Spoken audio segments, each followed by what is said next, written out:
What does it mean to be an American? Is it celebrating every 4th of July?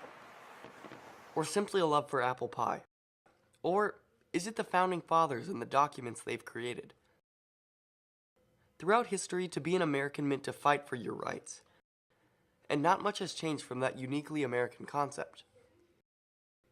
The Declaration of Independence states that all men are created equal, but the fight for freedom still exists. In 2015, over 200 years after the Declaration of Independence was written, the Supreme Court granted the right of marriage to same-sex couples. It has been a politically divisive issue, with politicians and celebrities alike commenting. So the question then becomes, how long after this freedom is granted does the fight continue? And is this fight for justice simply what it means to be an American?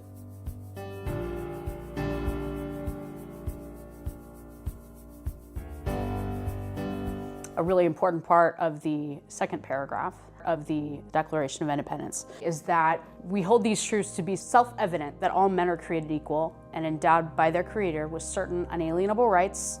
Among these are life, liberty, and the pursuit of happiness. I think we've, as a country, have taken that statement and we live by it. We all know it by heart. All men are created equal. And now we've expanded that as a people to include sexual orientation.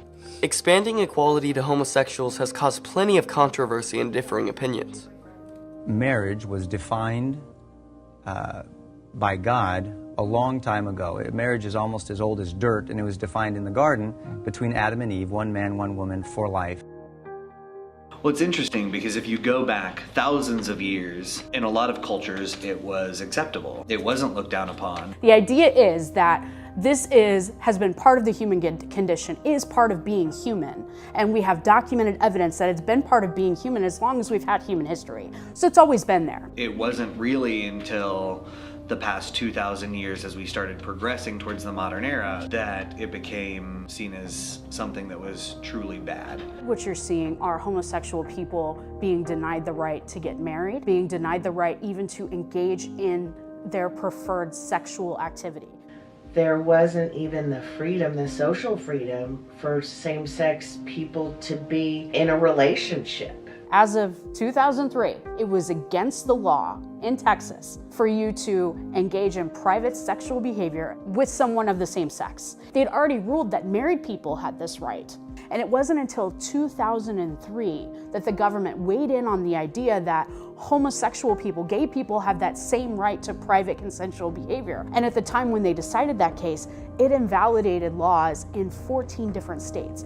14 states, as of 2003, still had limitations and laws basically saying that if you make love with your same-sex partner, you're breaking the law. There were times just in the realm of child custody proceedings. A man and a woman were married and had kids, and during the divorce, there's evidence that the mother has been a lesbian. And judges have decided in favor of the heterosexual parent because they felt that being exposed to that element would detrimentally impact the children.